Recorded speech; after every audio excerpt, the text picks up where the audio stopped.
l'instant. Il a prêté serment, le général Oligui Nguema, au Gabon. Il est officiellement le président de la transition désigné par le comité de transition et de restauration des institutions au Gabon. Celui-ci a prêté serment et a déclaré certaines choses, notamment qu'il préservera la démocratie sur le territoire gabonais. Mais une chose reste incertaine, à quoi ressemblera cette transition? Qui sont les personnalités qui accompagneront cet homme fort aujourd'hui au Gabon? L'on n'en sait pas grand-chose pour l'instant. Alors, peut-on parler d'une transition floue? On en parle avec notre invité ce soir. André-Christelle Fanga, merci d'être là. Bienvenue. Merci. Merci pour l'invitation. Je crois qu'on va encore étayer la lanterne des Africains au travers de Boyo Africa sur ces sujets, sur ce sujet et d'autres aussi que vous allez bien vouloir mettre sur la table du débat sur le regard panafricain, pour dire que c'est un événement qui mérite justement être commenté de fond en comble. Fond en comble, pourquoi? Parce qu'il y a des zones d'ombre. Il y a des zones d'ombre, il y a des questionnements, il y a encore des points d'interrogation. Il y a plein de choses qui ne sont pas encore mises au clair. Et c'est pour ça que nous allons justement, au fur et à mesure que vous allez poser des questions, apporter quelques éléments de réponse.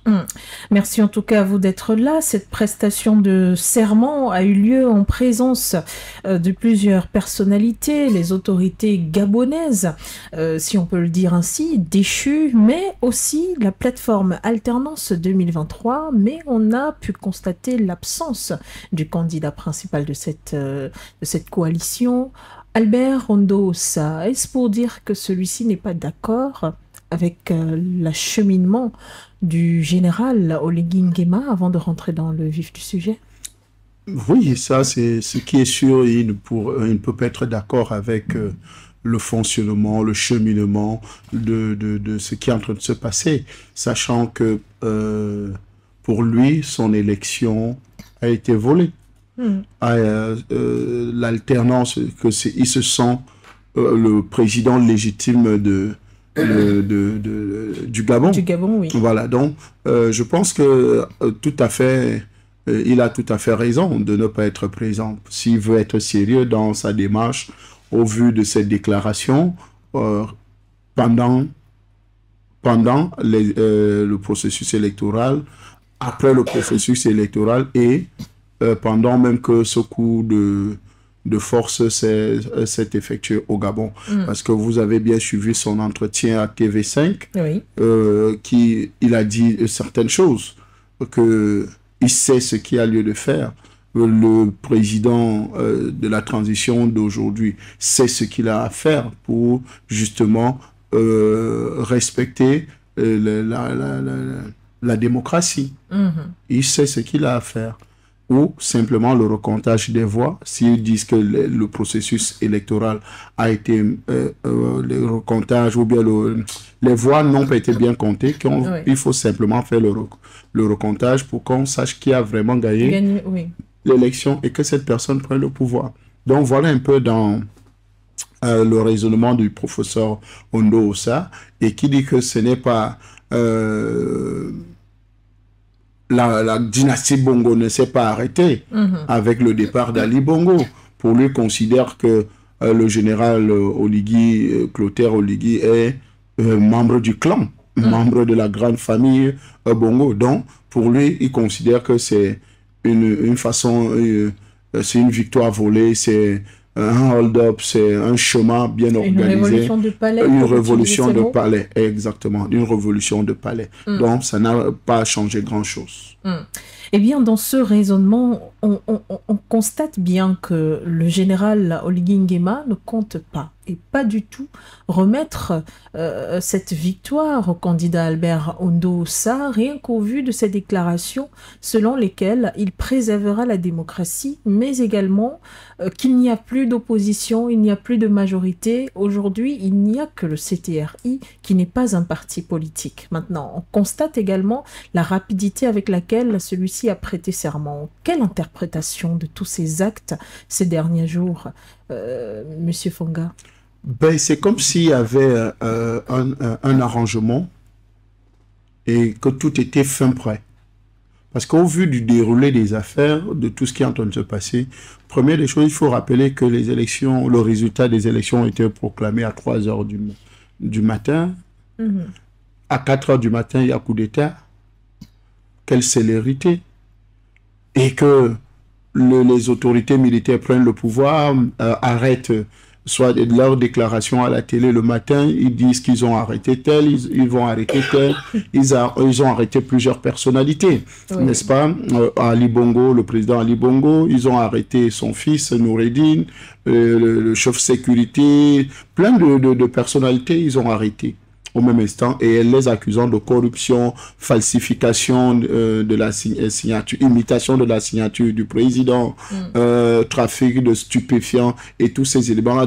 Donc, vous comprenez qu'en réalité, c'est comme si il y avait un agenda déjà bien établi. Est-ce que ce n'est pas compréhensible? On ne fait pas un coup d'État sur un coup de tête?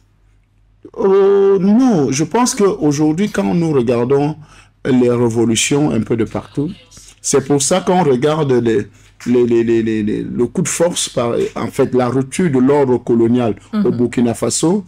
Vous savez que c'est comme ça que moi j'ai décidé d'appeler ce qu'eux ils appellent coup d'État, la rupture de l'ordre colonial au niveau du Burkina Faso, rupture de l'ordre colonial au niveau du Mali, rupture de l'ordre colonial au niveau du Niger.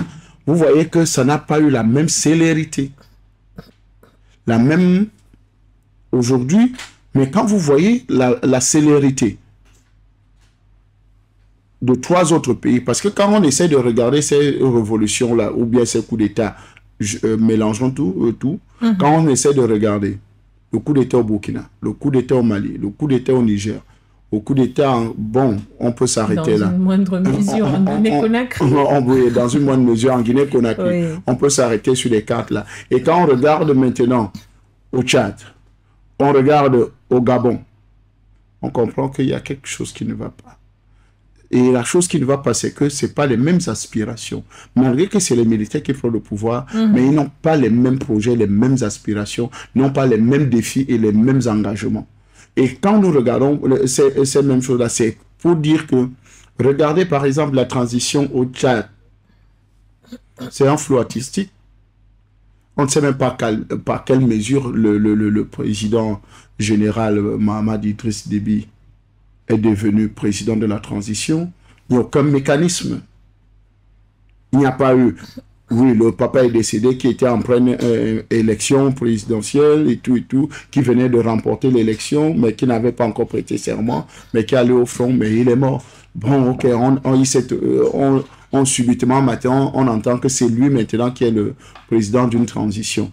Il est immédiatement adoubé par la France, par M. Emmanuel Macron. M. Emmanuel Macron se retrouve au Tchad pour les obsèques et tout. Lui aussi, Mahamat Idriss se retrouve en France et tout le reste. Ok. Même chose au Gabon aujourd'hui. On voit la célérité. Et d'ailleurs, vous avez vu la grande réception de l'ambassadeur français au Gabon, s'entretenant avec Oligui Nguema.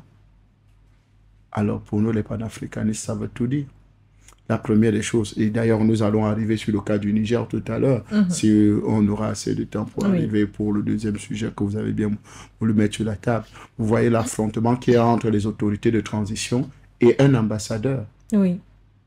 Par rapport à ce que le discours français aujourd'hui dit, qu'eux, ils ne reconnaissent pas la décision des autorités de transition. D'ailleurs, ils ne reconnaissent même pas les autorités de transition. Mais qu'au Gabon, le chef de la diplomatie, n'est-ce pas, française au niveau de la République du Gabon est reçu avec une joie et non par les autorités de transition. Alors là, nous disons, il y a anguille sur roche, il y a des choses qui ne tournent pas rond, dont les révolutions sont différentes.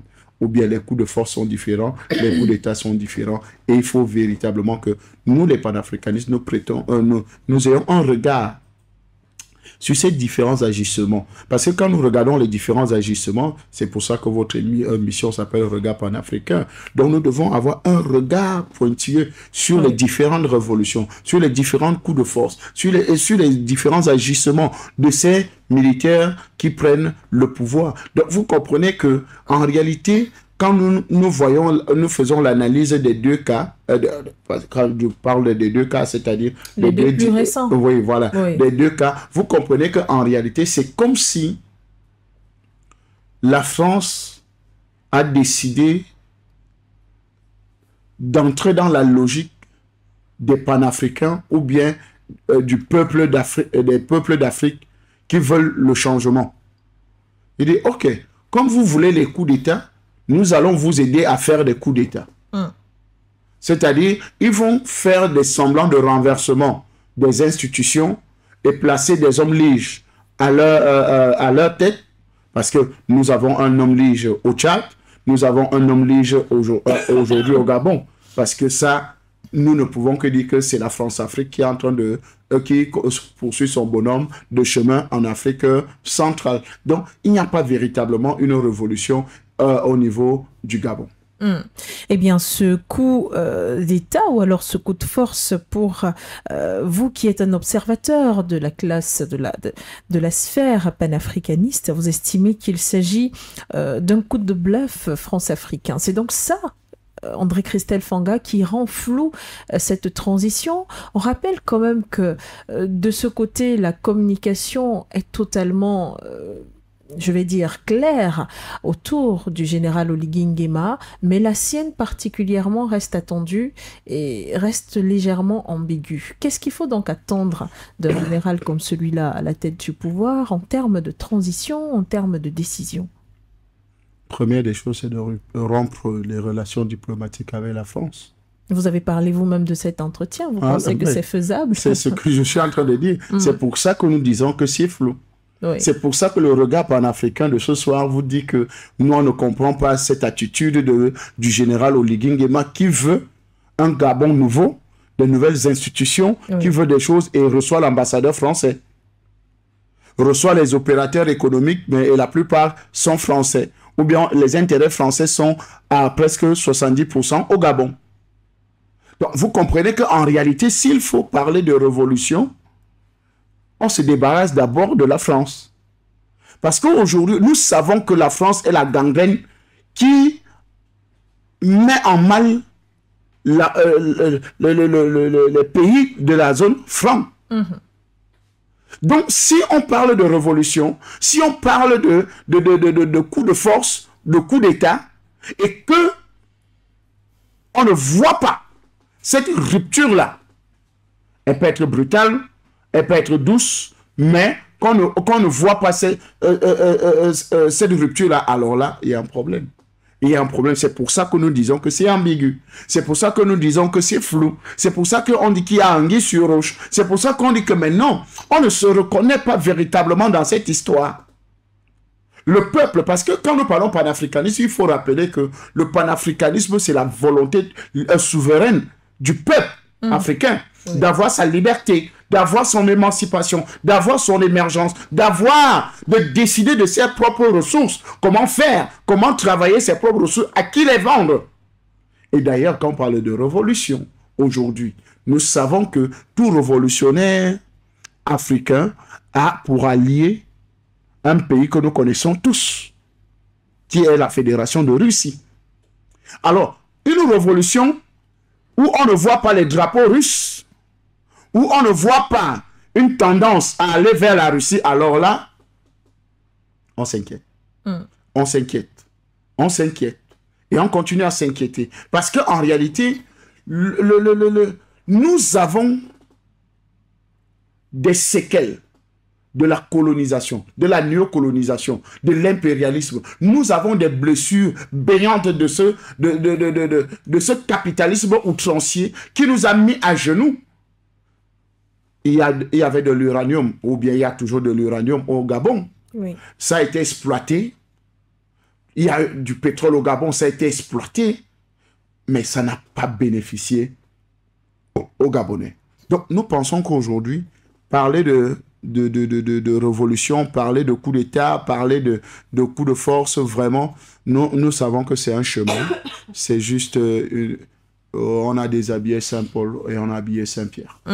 Mais alors, que dire du peuple André Christelle Fanga, au milieu de tout cela, au milieu de ces différentes réflexions où on parle d'un opposant en la personne d'Albert Ondo-Ossa qui serait un France-Africain, on parle d'un général Oligui Nguema qui serait un France-Africain, Ali Bongo déchu lui-même qui était un France-Africain. Que dire du peuple? Alors, vous savez, c'est pour ça que les médias comme les vôtres sont hyper importants. Oui. Et surtout quand vous avez mis le débat panafricain au devant de la scène, le discours panafricain, la pensée panafricaine.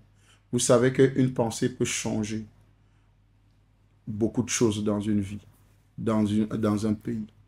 Et c'est cette pensée que nous sommes en train de véhiculer, cette pensée panafricaine que nous véhiculons partout dans le monde aujourd'hui et qui est en train de produire des fruits. C'est pour ça que j'aime souvent, quand j'interviens souvent sur d'autres plateaux, j'aime souvent dire que nous sommes au centre de commandement des opérations de libération de l'Afrique et des peuples opprimés du monde sur sa base naturelle qui est le Cameroun. Ça veut tout dire, ça, tout son pesant d'or. Pourquoi? Parce que la plupart des médias qui ont le discours panafricain sont au Cameroun. Et travaillent d'arrache-pied pour justement faire véhiculer ce discours-là au niveau des peuples. Parce qu'aujourd'hui, nous voyons qu'il y a une différence entre les organisations, par exemple, la CEDEAO institutionnelle et la CEDEAO des peuples. Nous avons une CEMAC, n'est-ce pas? Une CEMAC institutionnelle et une CEMAC des peuples. Parce que les mêmes souffrances, et c'est ce qu'il faut souvent expliquer quand nous avons l'opportunité comme ça de prendre le micro ou bien de prendre la parole pour en parler à des millions de personnes. Il faut faire la différence entre l'Afrique de l'Ouest et l'Afrique centrale. Parce qu'aujourd'hui, vous avez en Afrique de l'Ouest le djihadisme qui frappe de plein fouet les États. Et un djihadisme qui a été provoqué par le bombardement en Libye. Le terrorisme, le alors, terrorisme vous voulez dire. et le djihadisme et le terrorisme. Et aujourd'hui, donc, la plupart de ces États souffrent de terrorisme et ne peuvent pas véritablement exploiter leurs ressources naturelles sans qu'ils ne soient frappés par le terrorisme. Donc, les défis sécuritaires sont à l'ordre du jour dans ces pays-là. C'est pour ça que la plupart de ceux qui prennent le pouvoir en Afrique de l'Ouest, n'est-ce pas, c'est des militaires et des militaires qui ont pour défi sécuriser, lutter contre le djihadisme et le terrorisme dans leur territoire. Même au Burkina Faso, c'est la même chose. Au Mali, c'est la même chose. Au Niger, c'est la même chose. Donc, vous allez retrouver que c'est... et en plus de ça, ils avaient affaire avec des dirigeants à plat ventristes. Des dirigeants qui sont des chiens couchants de l'Occident. Qui sont devant...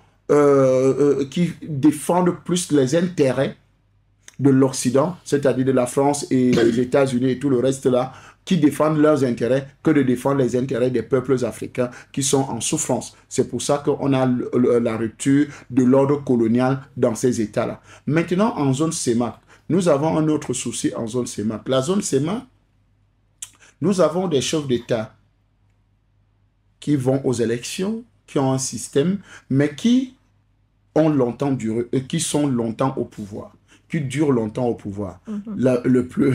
Celui qui a moins de 30 ans de pouvoir, c'était le maréchal Idriss Déby qui venait de mourir il y a de cela 2 ans, n'est-ce pas? Donc, le reste, vous allez retrouver que il y a 40 ans de pouvoir au Cameroun, il y a près de 30 ans au Congo, il y a 43 ans en Guinée équatoriale. Vous savez que le président Obiang Nguema est le plus vieux chef d'État de la planète actuellement. Les gens ne le savent pas, ils confondent souvent avec le président Paul Biya. Alors que le président Obiang Nguema est au pouvoir en 1969 et est arrivé au pouvoir en 1979, oui, 79. Oui.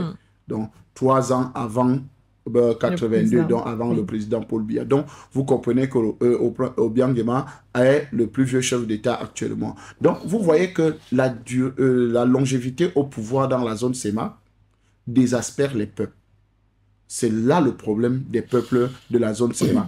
En dehors de la longévité au pouvoir, nous avons une succession dynastique au pouvoir dans la zone CEMAC. On met la RCA de côté parce que la RCA était presque un pays qui n'existait pas. Dans l'échiquier mondial, c'était une réserve de la France. Vous savez qu'en RCA, quand vous creusez un puits à plus de 12 mètres, c'est-à-dire si vous atteignez 15 mètres, vous venez de violer le territoire français. Oui. Donc, c'était interdit à tout Centrafricain, à tout autre étranger, en dehors de la France, de creuser à plus de 15 mètres. Donc, vous voyez que c'était une réserve française. Donc, en dehors de où il y a des coups d'État répétitifs, il y a eu des coups d'État répétitifs jusqu'à un certain temps, jusqu'à l'arrivée du professeur Archange Touadéra. Donc, vous voyez qu'il y a un problème de succession de père en fils au niveau de la zone Sema.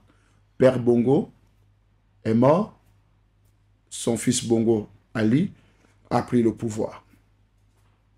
Au Tchad, le maréchal du Tchad est mort, Idriss Déby, son fils a pris le pouvoir. En Guinée équatoriale, malgré les 43 ans de règne du président Obiang Nguema Mbazogo, le fils Théodorin Obiang est déjà vice-président de la République et presque héritier. Donc, c'est lui qui est presque qui décide de presque de tout actuellement. Vous venez au Cameroun, vous avez le président Paul Biya qui va fêter ses 41 ans du pouvoir le 6 novembre de cette année, et vous entendez des velléités d'un certain mouvement qui se met en place, que je ne veux pas prononcer le nom, vous comprenez, qui se met en place, qui se raconte, donc, où le fils aussi a l'intention ou bien, on ne sait pas, de devenir président. Donc, on regarde, on observe. Vous allez au Congo, vous allez retrouver que Denis Sassou Nguesso est aussi au pouvoir depuis longtemps, et maintenant, Christelle Sassou Nguesso, Denis, est aussi là en attente, qui occupe déjà des fonctions assez importantes et tout, qui y travaille et est l'un des conseillers principaux de son père, malgré les fonctions de député et je crois, il a été nommé ministre aussi il y a de cela quelques temps. Donc, vous voyez que cette situation commence à faire trop en zone SEMA. C'est-à-dire longévité au pouvoir, succession de père en fils. Vous voyez que les problèmes sont différents avec la zone CEDEAO, qui a des problèmes de dirigeants aplaventristes à l'Occident et terrorisme, djihadisme. Donc, les coups de force ne peuvent pas être identiques. C'est pour ça que dans le discours, par exemple, des mutins au niveau si on peut les appeler comme ça, au niveau du Gabon, il vous dit que fin de la dynastie Bongo. Oui. Bon, mais nous, ce n'est pas trop le problème de la dynastie Bongo. C'est pas la première victoire du peuple, parce que c'est vrai, depuis, on n'a pas vu une très grande mouvance, mais les premiers jours, ce que l'on constatait, c'est cette célébration du peuple qui se disait enfin la fin du PDG, la fin d'Ali Bongo, la fin du régime Bongo. Est-ce que ce n'est pas une première victoire? De manière symbolique, oui.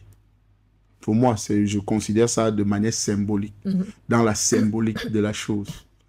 Quand quelque chose est symbolique, ça veut dire que juste pour la représentativité, juste pour l'image, juste pour l'écoute, on peut accepter.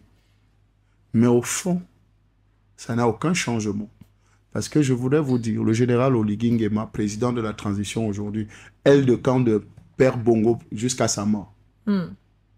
Oligui Nguema était l'aile de camp du Père Bongo jusqu'à sa mort. Ça veut dire que, vous savez ce que veut dire l'aile de camp, non? C'est-à-dire le garde-corps du président depuis des décennies jusqu'à sa mort. Ça veut dire que l'une des dernières personnes que le président se sépare quand il va se coucher, c'est son aile de camp. Si possible, même l'aile de camp doit même avoir une chambre à côté du président.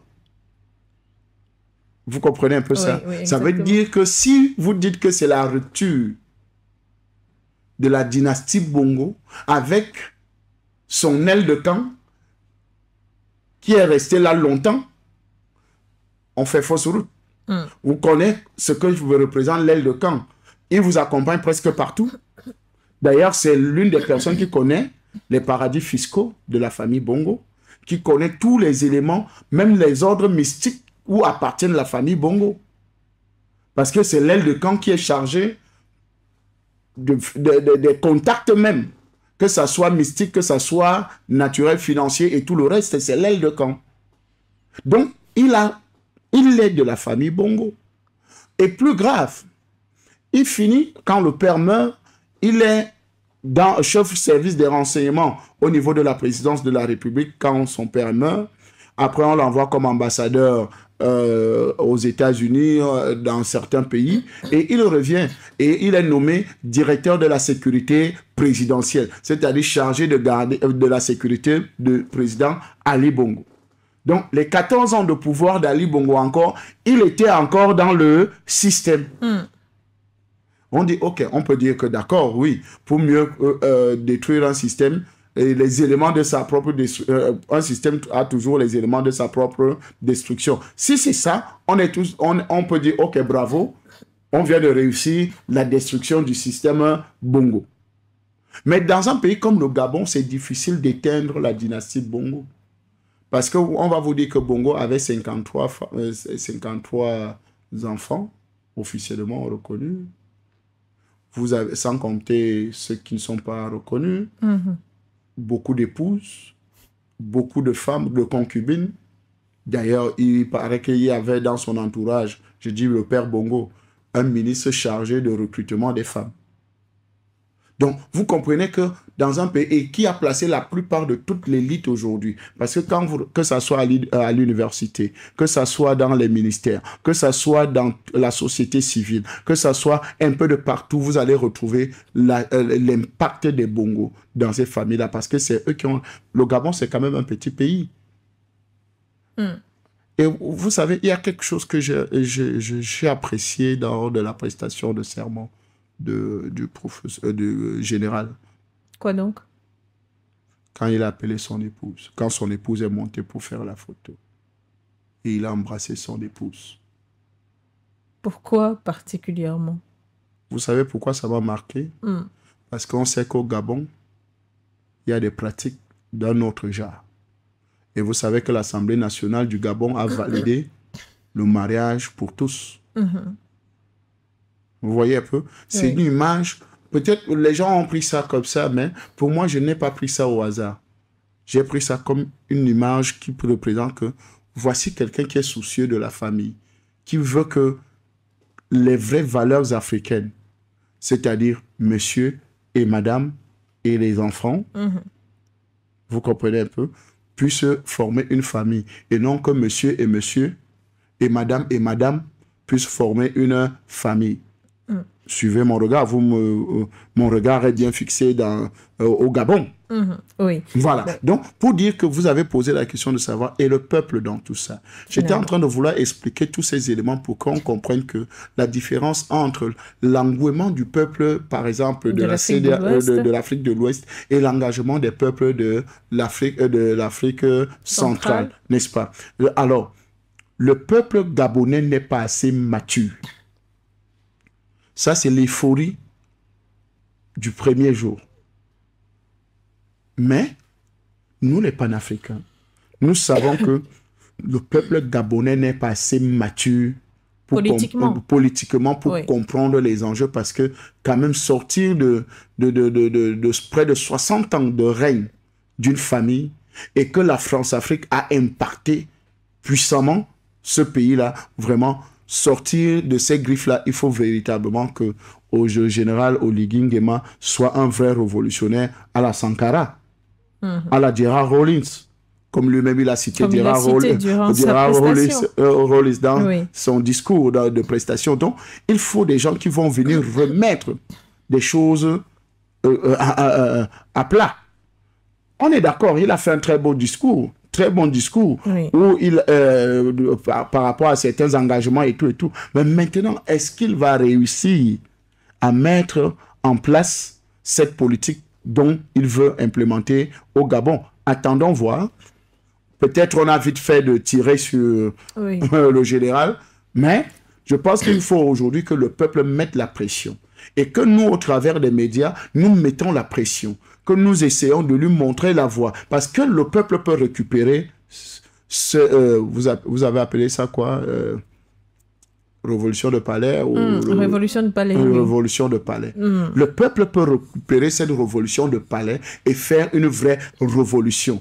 Donc c'est pour ça que nous demandons au peuple d'avoir un regard, comme le dit cette émission, un regard panafricain sur les agissements du CTRI, n'est-ce pas? C'est-à-dire sur Oligui Nguema, d'avoir un œil regardant et de se mobiliser davantage, n'est-ce pas? Pour que ce que nous recherchons, nous les panafricains, ce que nous recherchons, c'est-à-dire la souveraineté des États, l'exploitation, en fait, la signature des conventions avec des partenaires gagnants-gagnants, que ça ne soit plus une affaire de marché de dupes. C'est ce que nous les panafricains, nous recherchons dans ces révolutions-là. Parce qu'on ne peut pas continuer à être partenaire avec un État qui nous a pillés. On ne peut pas continuer à être un partenaire avec un État qui nous a mis presque à genoux, qui nous a guillotinés même à la limite. Parce que quand vous regardez le système franc CFA qui continue à perdurer jusqu'à maintenant, c'est de la sauvagerie économique. C'est la sauvagerie financière. Vous ne pouvez pas avoir un pays où vous gardez 50% de vos ressources dans un État, dans une comptabilité, dans une caisse, chez quelqu'un. Et il décide de vous donner ça sous forme d'aide. Vous entendez l'aide au développement, Mais comment vous pouvez nous donner l'aide au développement alors que nous avons notre argent dans votre caisse? Nous pouvons l'utiliser quand on veut, comme on veut. Alors que les banques centrales ont la capacité de prendre ces ressources et de les garder. Et de permettre au pays de se développer et s'autofinancer ou financer leurs projets. Donc je pense qu'aujourd'hui, le peuple doit être regardant, le peuple doit se réveiller, le peuple gabonais doit se réveiller, qu'il sorte de ce sommeil comateux. Parce que ce n'est même plus du sommeil, c'est un coma. Oui. Ils sont comateux. Le peuple gabonais est comateux. Donc, je pense que oui, c'est normal que les séquelles des blessures ou bien de cette sauvagerie française-là au niveau des États comme le Gabon puissent nous amener jusqu'à cette situation-là aujourd'hui. Donc, Madame Bégoudé, nous disons, le peuple, oui, doit compter dans cette révolution. Et c'est au peuple maintenant de prendre son engagement pour libérer le Gabon de la forfaiture, pour libérer le Gabon de la France-Afrique. Parce que des gens, vous avez posé la question, ou bien peut-être c'est la question que vous voulez me poser, est-ce que c'est la fin de la France-Afrique au Gabon? Mais non, ce n'est pas la fin de la France-Afrique. Parce que la France-Afrique continue. L'ambassadeur français a été reçu à grande pompe. Et ça, pour moi, au regard panafricain, je dis non, ce n'est pas possible. Alors, les premières décisions, les premières rencontres du général Oligui Nguema n'arrivent pas à satisfaire sur le plan panafricaniste jusqu'ici. On rappelle que souvent, on attend des décisions fortes comme les ruptures des accords, les dénonciations ou encore la demande d'un départ d'un tel ou encore d'un tel sur le territoire. Mais le CTRI a donné l'impression de conforter les partenaires étrangers, de conforter les partenaires internationaux, notamment la France, puisque dans cette salle où ont été réunis les partenaires, il y avait beaucoup plus de partenaires français. C'est ce que nous sommes en train de dire, Madame Cassandra Bégoudé. Oui. Nous sommes en train de dire que c'est donc perdu d'avance, cette transition. C'est perdu d'avance. C'est perdu d'avance. C'est pour ça que je ne fais qu'interpeller le peuple gabonais. À faire sa propre révolution. À faire sa propre révolution. Organisez-vous. Laissez le général pour qu'on n'aille pas à une confrontation, n'est-ce pas? Parce qu'il a encore l'euphorie de ce coup d'État et tout et tout. Mais écoutez, je vais vous prendre deux exemples. Oui. Au Burkina Faso, il y a eu un certain Damiba. Vous vous rappelez? Effectivement. Qui a renversé le président Roch-Marc Kaboré.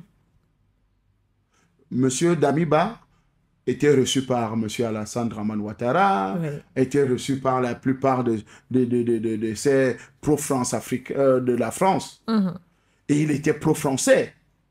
Et on a vu que sa démarche ne cadrait pas avec la volonté du peuple.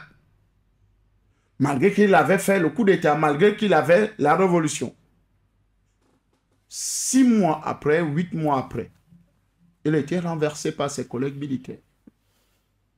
Et le capitaine Traoré, aujourd'hui, vous voyez en moins de temps ce qui se passe. Ça fera bientôt Faso. 1 an quand même. Bien sûr. Oui.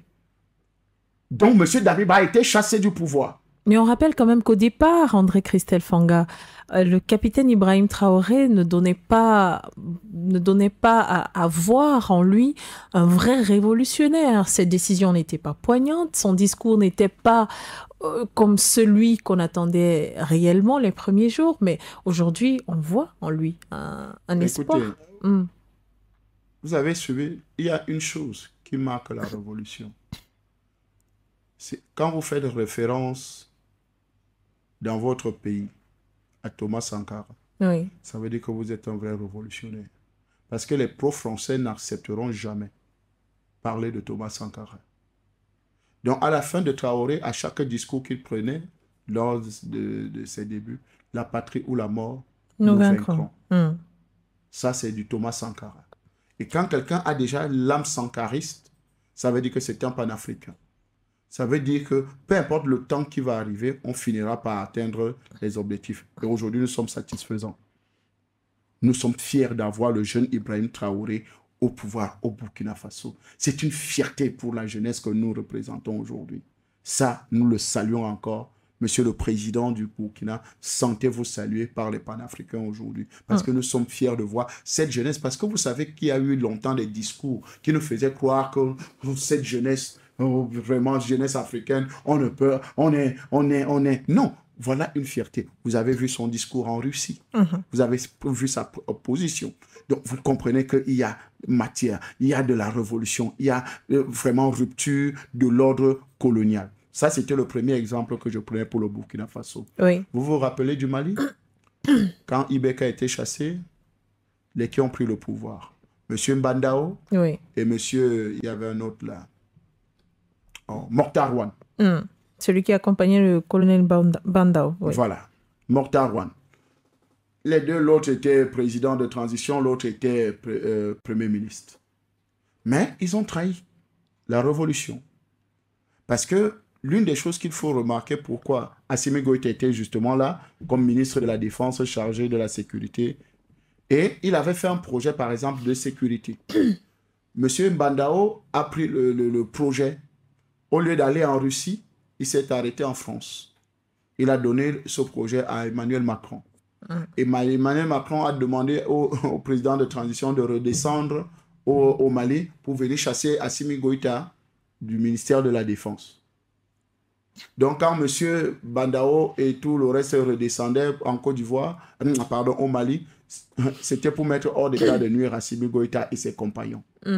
Mais ils ont été dessaisis du pouvoir. C'est là où Assimi Goïta lui-même est monté président. Vous voyez que ces deux transitions, il y a eu des révolutions. En fait, c'est pour ça que M. Emmanuel Macron fait coup d'État dans un coup d'État, coup d'État dans un coup d'État. Vous voyez un peu. Donc, vous voyez que ces différentes situations-là nous montrent que si ça ne cadre pas avec la volonté du peuple, ce qui est sûr, il y aura correction. Je préfère. On va rectifier le tir. On va rectifier cette soi-disant révolution de palais pour en faire une vraie révolution panafricaine des peuples panafricains. C'est pour ça que nous appelons le peuple gabonais à se mobiliser davantage et d'observer, de se préparer mûrement pour justement dire que nous allons véritablement faire la rupture de l'ordre colonial au Gabon. Merci infiniment André-Christelle Fingon. On termine avec cette thématique en prenant cette citation d'Oligui Nguema ce jour lors de la prestation de serment. Quand un peuple est opprimé par les dirigeants avec la complicité des juges, seule l'armée peut lui rendre sa liberté. Ces paroles-là non plus ne peuvent pas donner à Oligui Nguema le bénéfice du doute. Certains appellent à mieux l'observer encore dans les prochains jours. D'autres appellent le peuple à l'épauler et à le secouer justement à la tête de l'État. Mais ce que nous disons, c'est que on peut beau citer, faire des citations, oui, mais c'est les actes qui comptent. Les actes qui comptent. Vous-même, vous avez dit tout à l'heure, il a rencontré les hommes d'affaires, les partenaires et tout. Oui, c'est normal, c'est les rencontres. oui. N'est-ce pas, pour l'instant. Mais au vu du chronogramme des choses, nous sommes inquiets. Nous sommes inquiets pourquoi? Parce que prendre des décisions sans même d'avoir prêté serment. Parce qu'il a pris une décision, par exemple, quand il a rencontré le patronat. Le patronat a donné 12 propositions. Il en a retenu 4. 14, n'est-ce pas? Il en a retenu 4. Il y a eu plusieurs propositions que de la société civile, quand il a rencontré les partis politiques, société civile, il a retenu d'autres.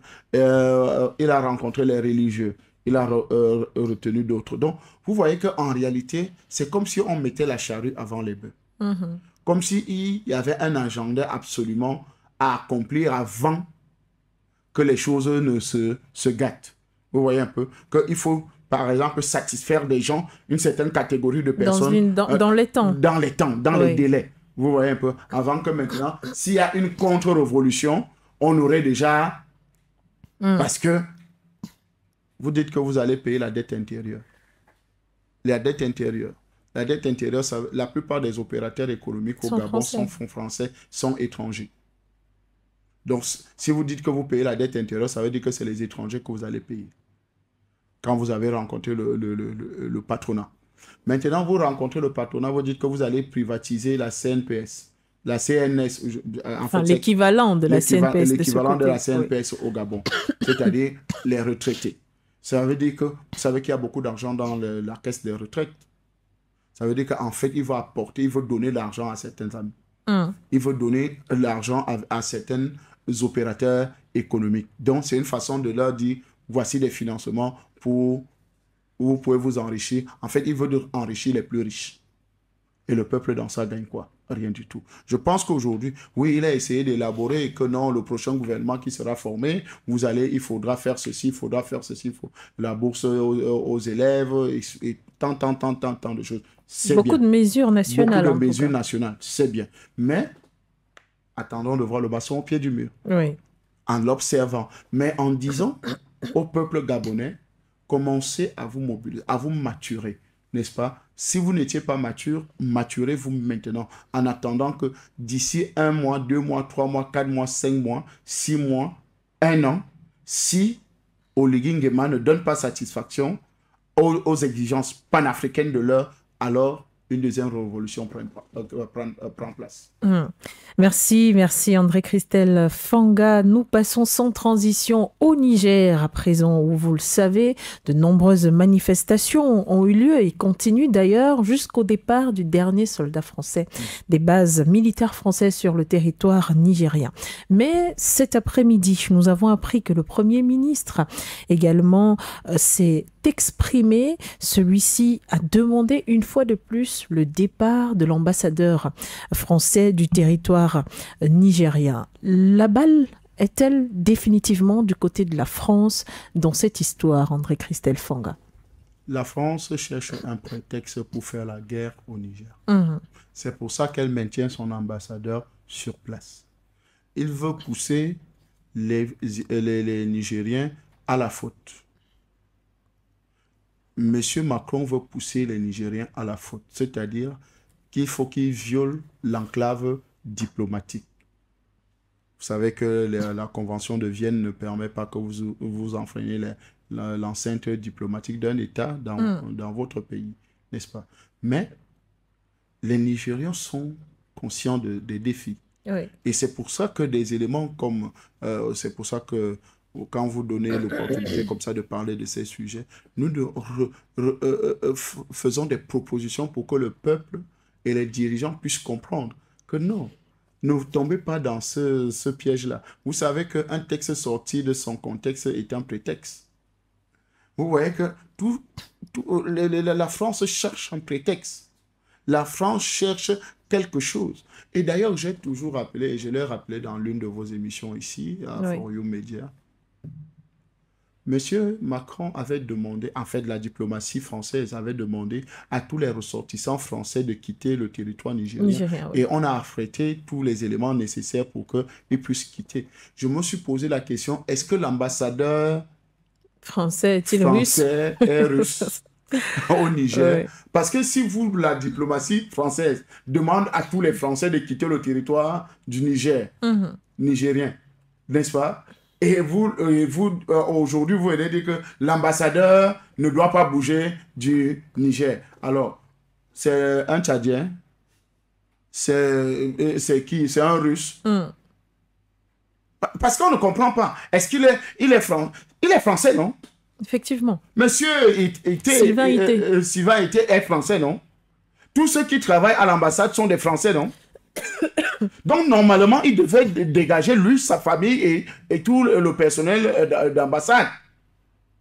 Parce qu'ils sont des Français. Parce que la note de la diplomatie française demandait à tous les ressortissants français de quitter le Niger. Donc, ça ne devait même plus faire l'objet d'un débat.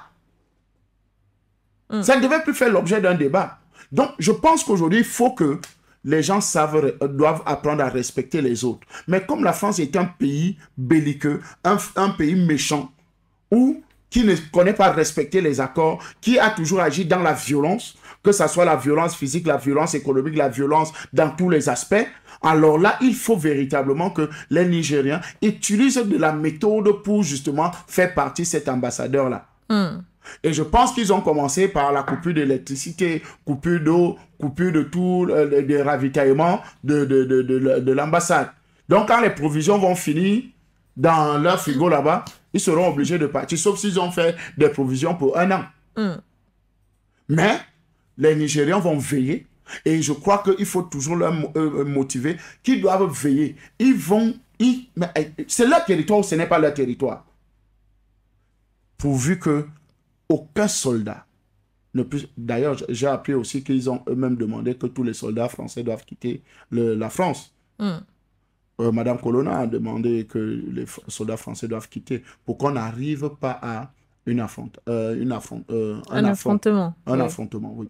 Donc, je voudrais dire, Madame Bégoudé, cette situation prouve à suffire que la France n'est pas un modèle diplomatique, un modèle démocratique, un modèle de respect des droits de l'homme. Parce qu'il ne respecte pas les droits de l'homme de M. Ité. Parce que s'il lui arrive quelque chose aujourd'hui au Niger, c'est M. Macron qui sera coupable. J'interpelle tous les Français qui nous écoutent. Si quelque chose arrive à M. Ité, c'est Macron qui l'a sacrifié. Parce qu'en réalité, il veut sacrifier M. Ité pour faire sa guerre au Niger. Parce que ce n'est ni la CEDEAO. La CEDEAO n'a pas de moyens pour faire la guerre. D'ailleurs, vous voyez que cette option-là... Le spectre est en train de reculer. C'est en train de se dissiper. Oui. Ce nuage noir qu'on a voulu envoyer au Niger est en train de se dissiper. Chacun en train de faire marche à reculons. Et aujourd'hui, on est déjà en train de voir un autre aspect au Togo. On est déjà dans la manipulation des masses au niveau du Togo pour faire partir Fort Yacimbe à cause justement de qu'il a refusé d'être la base arrière qui va servir de rampe de lancement pour détruire le Niger. Donc, vous comprenez qu'il y a trop d'éléments, il y a trop de manipulations, il y a trop de choses qui sont en train de se faire. Si les peuples africains ne sont pas vaillants, ne sont pas prêts, alors on va tomber dans le piège des Français ou bien de la France-Afrique ou bien de la France de M. Emmanuel Macron. Et je voudrais rappeler ceci, madame. Oui. Le Niger a longtemps souffert sur les bras de la France. Et M. Bazoum est hyper méchant. Parce qu'on ne peut pas menacer le peuple, soi-disant, que tu as été leur président. Et vous restez bouche bée. Il communique, non? Monsieur Bazoum communique, non? Oui. Ça lui coûte quoi de dire vraiment arrêtez ça, c'est mon peuple. Il devait même, à cette période-ci, il devait même gagner l'estime du peuple, même en plus, en leur disant oui, vous avez raison, mais aujourd'hui, je ne suis plus président. Parce qu'en réalité, les militaires ont pris le pouvoir. Si on m'a enlevé, ce n'est pas Macron qui va venir m'installer. Ce n'est ni Ouattara, ni Macky Sall, ni les autres là qui vont venir m'installer. C'est le peuple. C'est vous qui m'avez choisi. Donc, si vous avez décidé de me destituer, n'est-ce pas, avec la bénédiction, avec l'accompagnement de l'armée, ok, le pays doit être dirigé. Alors, que tout ce que les Français veulent faire à mon nom, je décline cela. Vous voyez, une décision responsable, mais il reste bouche bée. On attend toujours sa démission officielle. Il ne dit rien.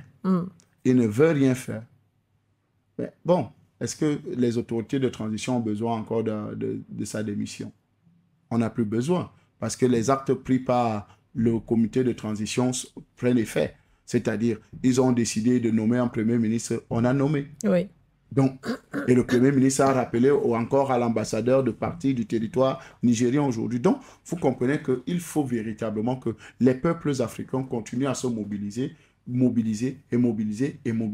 pour justement obtenir notre souveraineté et notre indépendance. On rappelle quand même que les rapports les rapports diplomatiques, c'est entre les États et non pas entre les personnes. Exactement. Alors les déclarations d'Emmanuel Macron, lorsqu'il dit qu'il a des relations avec les chefs d'État africains, donc il met en avant le fait qu'il a une relation avec Mohamed Bazoum, et dans une de ses déclarations, il a dit « Si les chefs d'État de l'Afrique de l'Ouest abandonnent Mohamed Bazoum, dans cette situation, ils savent pertinemment le destin qui leur sera réservé. » Qu'est-ce que cela voulait dire? Les chefs d'État, là, c'est qui? Les chefs d'État d'Afrique de l'Ouest. Ils sont 5. Alassane Dramane Ouattara, pro-français. Macky Sall, pro-français. Tinubu, pro-français américain. Nana Akufo-Addo, pro-français. Patrice Talon, pro-français. Vous vous attendez à quoi? Les chefs d'État de la zone CEDEAO, c'est encore le qui? C'est ceux-là qui sont les premiers. Et c'est eux qui étaient au devant de la scène pour dire qu'il faut frapper le Niger. Mais malheureusement, ils n'ont aucun pouvoir de frapper un État souverain. Oui. Je pense qu'aujourd'hui... Et d'ailleurs, on a vu entre les différents États, Mali, Burkina Faso, Niger, un accord de défense qui a été signé. Bien sûr.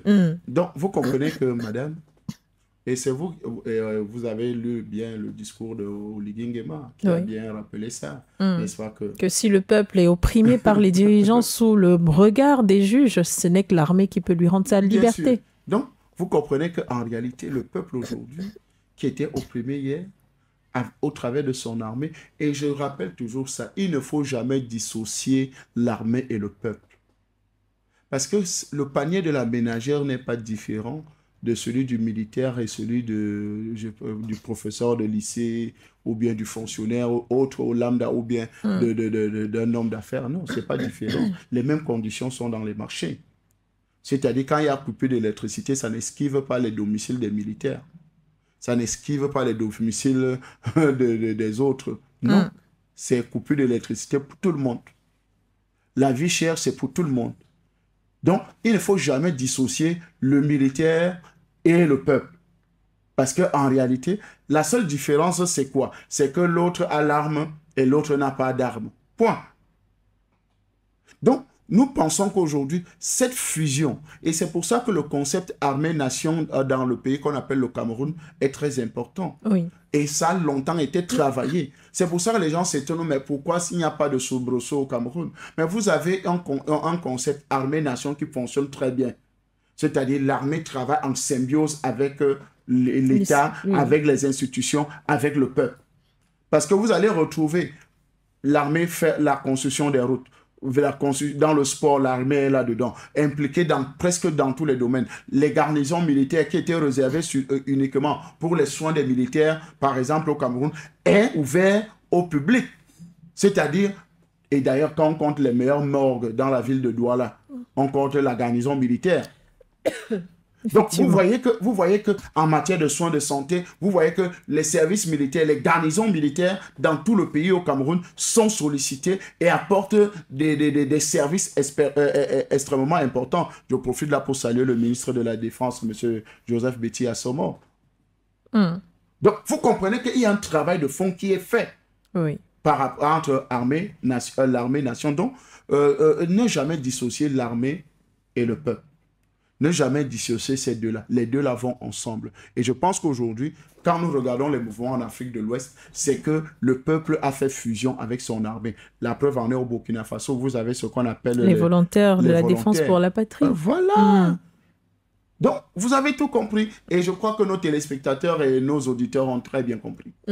Alors, Macron et la France résisteront-ils à la pression du peuple? C'est l'une des interrogations principales que l'on posait sur ce plateau, mais aussi maintenant à la pression du gouvernement André-Christelle Fanga. Il serait peut-être temps que Paris, qui refuse de libérer le Sahel, partent de ce pays qu'on appelle le Niger, mais est-ce que la pression populaire réussira à le faire partir?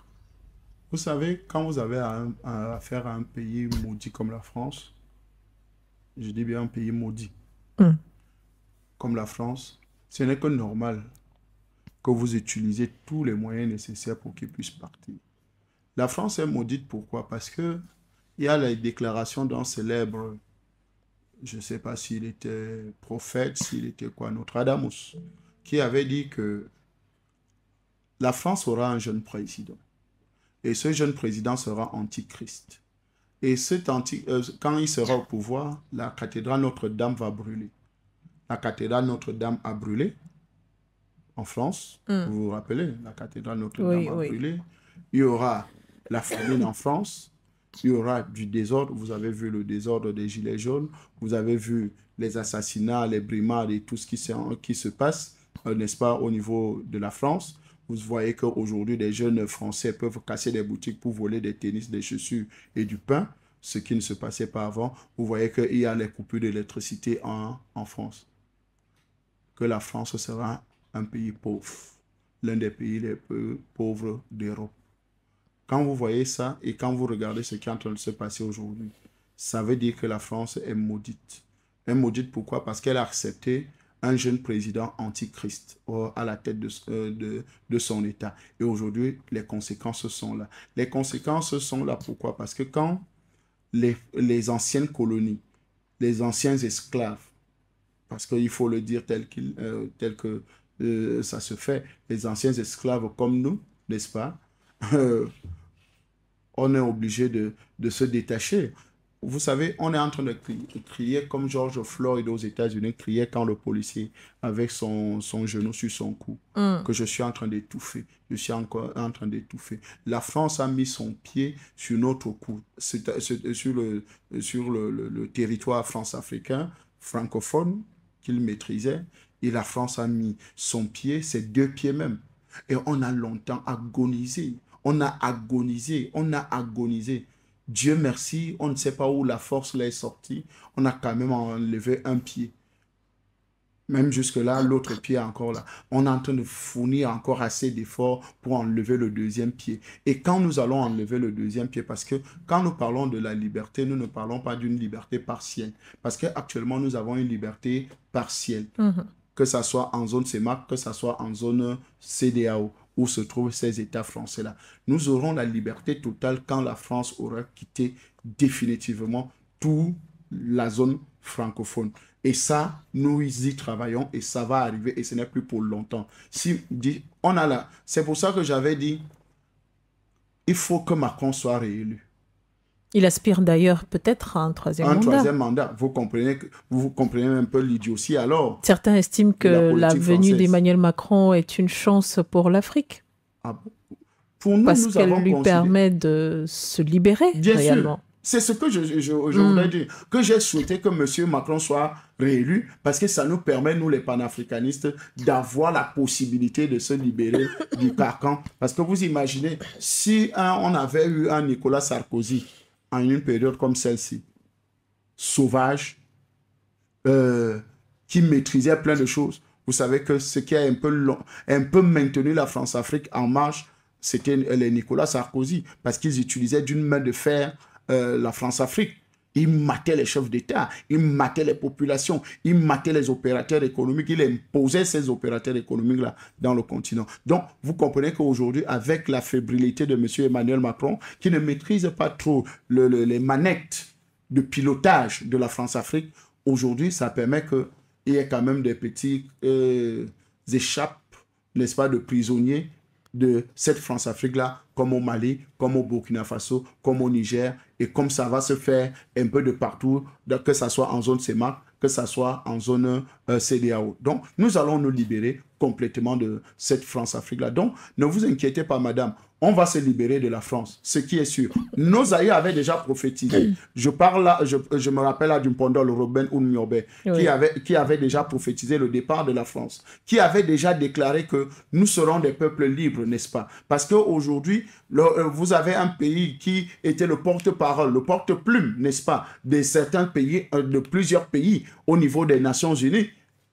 Mais ils étaient surpris de voir Oumiobe prononcer le discours de la part du Cameroun, des révolutionnaires camerounais. Ils ne savent pas, alors qu'ils l'avaient enfermé en Gaoundéré. Mais ils ne savent pas comment Oumiobe est arrivé aux Nations Unies. Donc, vous comprenez qu'il y a des choses qui se font dans notre continent. Et ça, nous sommes sûrs que par la grâce du Seigneur, nous allons nous libérer de cette France maudite. Parce que la malédiction est contagieuse. Si vous avez fait affaire à un maudit, ce n'est que normal que les États africains soient comme, malgré la richesse. Parce que les gens se posent la question, mais comment est-ce qu'on peut être si riche et si pauvre? On peut avoir toutes les ressources. Mais quand vous êtes connecté à un maudit, comme un pays maudit comme la France, vous ne pouvez rien produire de bon. C'est pour ça que nos États sont restés des États embryonnaires, des États pays pauvres, très endettés. C'est pour ça que nous sommes restés loin du développement. C'est pour ça que le développement est hypothéqué. Vous voyez le contrat C22, par exemple, dans la ville de Douala. Le contrat C22 nous a fait des rigolettes. Il y a toujours des inondations alors qu'on a mis beaucoup d'argent pour faire l'aménagement de la ville de Douala. Vous avez le deuxième pont sur le Vouri. Vous posez un pont sur un pont qui est inondé, financé par le C22 et construit par le C22, par une société française. Vous comprenez que ce n'est pas une coopération qui peut produire des résultats. Alors que quand on construit un pont, c'est pour apporter le développement, c'est pour apporter l'épanouissement des populations ou bien de la ville. Quand on construit des rigoles, quand on finance des projets, c'est pour apporter des financements. Regardez comment on doit aller aujourd'hui. Oui. Donc, vous comprenez que c'est en fait, quand vous avez affaire à un pays maudit comme la France, vous ne pouvez rien faire de bon. Aujourd'hui que nous sommes décidés à nous libérer de cette malédiction, alors là, nous allons véritablement avoir notre indépendance, notre souveraineté. Et ça sera fait pour le Niger. Merci. Merci infiniment André Christelle Fanga. Je rappelle que vous êtes directeur de publication. Vous étiez l'invité de Regard Panafricain. Merci de nous avoir apporté justement ce regard après que l'on ait soumis sur la table ces deux sujets d'actualité, notamment au Gabon après la prestation de serment du général Oligui Nguema. Pourquoi est-ce que la transition reste floue? On a essayé d'apporter des éléments de réponse, sans oublier au Niger, à l'ambassadeur français qui continue de faire le pied de grue et qui refuse de s'en aller. Le Premier ministre Lamine Zeine a déjà demandé à celui-ci de partir. Les populations continuent de manifester jusqu'au départ du dernier soldat français et même de l'ambassadeur français. Merci à vous de nous avoir apporté votre regard. C'est moi qui vous dis merci de m'avoir donné l'opportunité de partager, d'apporter mon regard, n'est-ce pas, sur les deux situations, les deux États. Et je voudrais conclure en disant une chose. Il faut que les Africains apprennent à faire confiance en eux-mêmes. Parce que là, l'Afrique bouge, l'Afrique va bouger. Rien ne va arrêter la révolution africaine. Ce vent qui est en train de souffler, personne ne l'arrêtera. Et parfois, ils ne savent même pas d'où le vent vient. On ne s'attendait pas à un Gabon comme ça. Oui. Et cette révolution, même si elle est française, on finira par récupérer notre révolution. Les autres États, nous avons le Centrafrique qui est en train de faire sa mue, vous comprenez un peu, avec l'adoption de la nouvelle constitution, oui. Et que sûrement le président Faustin Archange Touadéra, qui a des projets à implémenter en Centrafrique, sera candidat pour, à la prochaine élection présidentielle, que je souhaite qu'il soit candidat. Donc vous voyez qu'il y a des mouvements qui sont en train de se produire chez nous en Afrique, et donc bon vent à notre liberté, bon vent à notre souveraineté, bon vent aux panafricanistes, bon vent à tous ceux qui travaillent d'arrache-pied pour que le plan de souveraineté, de nationalisme, de panafricanisme puisse s'accomplir. Merci infiniment à vous et merci à vous qui nous avez regardé sur nos différentes plateformes For You Media Africa, sur notre télévision, écoutez à travers notre radio. Restez en compagnie de nos différents médias. L'information et les émissions se poursuivent. Au revoir à tous, à très bientôt.